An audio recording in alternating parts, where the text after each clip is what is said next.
चिंतन श्री गुरुदेव दत्त.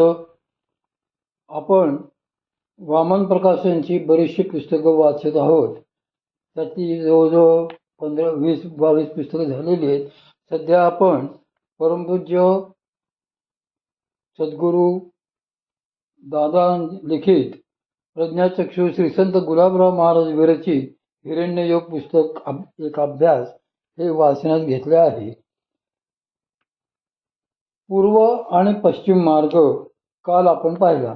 आज आपण विरक्तालाच भक्तीचा अधिकार. श्री महाराजांचा येथे जो भक्ती अभिप्रेत आहे, ज्या भक्तीचे दर्शन त्यांनी येथे घडविले आहे ती पराभक्तीच आहे. श्री महाराजांचे असे स्पष्ट सांगणे होते की ज्ञान होण्यापूर्वी आपण जी करतो ती सगळी उपासनाच असते आणि जी ज्ञानोत्तर होते तीच खरी भक्ती असते.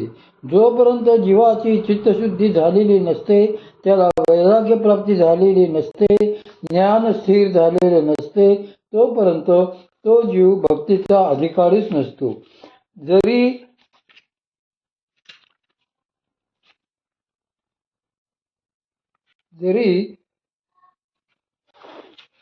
जरी या भक्तीमधली जी परम अशी मधुबरा भक्ती आहे, माधुर्य भक्ती आहे, त्या माधुर्य भक्तीचेच विशेष करून श्री महाराजांनी वेळोवेळी निरूपण केलेले आहे. मात्र ज्याला या माधुर्य भक्तीची दीक्षा व्हायची असते तो परम विरक्तच असावा लागतो. त्याशिवाय त्याला तो अधिकारच मिळत नाही. श्री महाराजांनी संप्रदाय सुरतरू मध्ये असा स्पष्ट निर्देशच दिलेला आहे की ज्याचा तसा अधिकार नसेल त्याला माधुर्य दीक्षा देऊ नये. त्याला केवळ नामदीक्षा द्यायला त्यांनी सांगितले आहे. सांख्य व योग यांची जोडी हा जो महायोग आहे, त्यात जेव्हा आसानात्म विवेक प्रकट होतो तेव्हा त्याला सांख्ययोग किंवा सांख्य दर्शन असे म्हणतात. नंतर आत्मसाक्षारासाठी जेव्हा त्यात अभ्यास व्हावा लागतो तेव्हा त्याला योग दर्शन असे म्हणतात. दर्शनांमध्ये सांख्य आणि योग यांची एक जोडी आहे. 6 वैदिक दर्शने जोड्यानेच पुढे येतात. अशा रीतीने त्यांच्या 3 जोड्या होतात. श्री ज्ञानेश्वरीच्या प्रथम अध्यायात श्री माऊलींनी गणेशांच्या हातातील निरनिराळ्या आयुधांवर रूपक केलेले आहे. तेथे त्यांनी श्री गणेशांच्या एकेका हातावर एकेका दर्शनाचे अध्यारोपण केलेले आहे.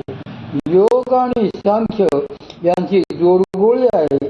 सांख्याची जी 25 तत्वे आहेत त्यात एक ईश्वर तत्व मिळवले की योग दर्शन तयार होते. अशी सांख्य आणि योगाची सांगड आहे. यापैकी योग दर्शनाचा भाग 2 प्रकारांनी अनुभवाला येतो. ते दोन्ही प्रकार अजूनही प्रचलित विद्यमान आहेत. ज्याला आत्मानात्म विवेक प्राप्त झाला आणि योगाची इच्छा निर्माण झाली त्याने हठयोगापासून सुरुवात करायला हवी. कारण या हठयोगाचा अधिकार ज्याला कोणाला त्याची इच्छा असेल त्याला असतोच. पण जोपर्यंत अंतःकरण शुद्धी होत नाही तोपर्यंत एखाद्याचा हठयोग पूर्णत्वाने सिद्धही होत नसतो. म्हणून श्री महाराजांच्या म्हणण्याप्रमाणे हठयोगाची सुरुवात होते त्यावेळी मृदू संवेग असला तरी चालतो. संवेगाचा अर्थ या मृदू संवेगाचा अर्थही नीट समजून घ्यायला हवा. एखादी गोष्ट करण्याचा जेव्हा आपला निश्चय होतो तेव्हा तो मृदू संवेग आहे असे म्हणतात. अंतःकरणात आपल्या इप्सिताबद्दल इच्छा निर्माण झाली, कामना उत्पन्न झाली, निश्चय निर्माण झाला तर तोच मृदू संवेग असतो. जेव्हा आपला हाच निश्चय आणखी दृढ होऊन आपले लक्ष इतर सर्व विषयांपासून बाजूला जाऊन आपले ध्यान आपण ज्याची इच्छा करीत आहोत तेथेच एकत्र होते, तेथेच आपले मन एकाग्र होते, तेव्हा त्यालाच मध्य संवेग असे म्हणतात. आपले जे ध्येय असेल त्या ध्येयाशीच आपल्या सगळ्या वृत्ती जेव्हा तदाकार व्हायला लागतात तेव्हा त्यालाच तीव्र संवेग असे म्हणतात. याच मृदू संवेग, मध्य संवेग आणि तीव्र संवेग यांच्या योगाने या संवेगाच्या अनुकूलतेनुसार प्रत्येकाचा अधिकार ठरतो. हठयोगाची सुरुवात जरी मृदू संवेगाने होते, तरी श्री महाराजांनी विशेष करून जो हिरण्ययोग सांगितला आहे त्याची सुरुवात मात्र मध्य संवेगापासूनच होते, असेही त्यांनी स्पष्टपणे नमूद करून ठेवलेले आहे. ग्रंथाची तोंड ओळख. श्री महाराजांचा हा हिरण्ययोग नावाचा लहानसा प्रकरण ग्रंथ एकूण 163 ओव्यांचा आहे. मात्र काही कारणांनी हा ग्रंथ अपूर्णच राहिला आहे. त्यामुळे आपल्याला या ग्रंथातली केवळ 4 प्रकरणे उपलब्ध होतात. श्री महाराजांनी या ग्रंथाद्वारे प्रतिपादिलेल्या योगाला हिरण्ययोग असे नाव दिले आहे आणि त्याच्या पंचदशयष्टीमध्ये तो समाविष्ट झालेला आहे. हिरण्ययोग या नावाचा पुढे कंसात स्वप्नयोग असे नाव दिलेले आहे. याला हिरण्ययोग का म्हटले, यामागे काही पूर्वपीठिकाही आहे. श्री महाराजांच्या संप्रदायातले जे कोणी विख्यात अभ्यासक आहेत त्यांनी श्री महाराजांचे विविध ग्रंथ अभ्यासून त्या ग्रंथासंबंधी काही टिप्पणी केलेल्या आहेत. हिरण्ययोगाच्या संदर्भात डॉक्टर कृमा घटाटे यांनी एक टिप्पणी अशी आहे की हिरण्य म्हणजे सुवर्ण, सोने जसे ऋग्वेदात आलेले आहे. सोन्याचाच जरी अलंकार केला तर त्या अलंकाराचे सुवर्णत्व, त्याचे सोनेपण काही जात नाही. त्यातले सोनेपण हे खरेच असते. म्हणजे अलंकार हा काही भास नव्हे किंवा तो भ्रमही नाही. त्यातले सुवर्णत्व, त्यातले सोनेपण हे अलंकारात देखील कायमच असते. तसेच श्री भगवंत जरी साकार झाले तरी त्यांचे भगवंतपण, त्यांची परमात्मा सत्ता ही कधीही भंग पावत नसते. ते काही आपण जिला त्रिगुणात्मिका माया म्हणतो तिच्या योगाने साकार झालेले नसतात. ते साकार होतात त्यांच्या मूळ मायेच्या योगाने. ते सगुण झाले काय किंवा निर्गुण राहिलेला काय, सर्वसामान्य सगुण निर्गुणाहून वेगळेच असतात.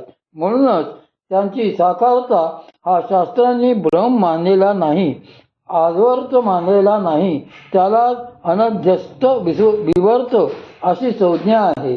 भगवत स्वरूप हे अनध्यस्त विवर्त असल्यामुळे ज्या योगाने त्याची प्राप्ती होते त्यालाच हिरण्ययोग असे म्हणतात. हिरण्य शब्दाचा गूढार्थ. यातला आणखी एक दुर्लक्षित पण गूढ असा भाग येथे सांगणे उचित ठरेल.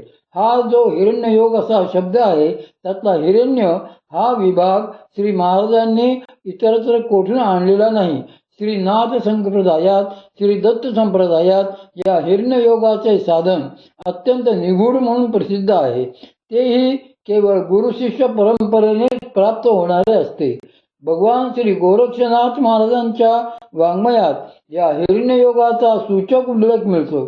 त्यांनी असेही प्रतिपादन अगदी स्पष्टपणे केलेले आहे की जो कोणी नाथ संप्रदायाचा योगी असतो, दत्त संप्रदायाचा योगी असतो, जो त्या परंपरांमुळे सिद्ध झालेला साधक असतो त्याला स्वप्नसिद्ध असेही म्हणतात. कारण त्याला ती सिद्धी परंपरेने प्राप्त होतच असते. तिलाच हिरण्य सिद्धी अशी ही संज्ञा आहे. त्यावरूनच हा हिरण्य शब्द श्री महाराजांनी घेतलेला आहे. अर्थावरून हे स्पष्टच आहे की स्वप्नाला हिरण्य असेही म्हणतात. नाथ संप्रदायाने तर हिरण्य याचा अर्थ स्वप्न असाच केलेला आहे. हा अर्थ जर गृहीत धरला तर काही तत्व संबंधी श्रुतींचाही अर्थ बदलतो.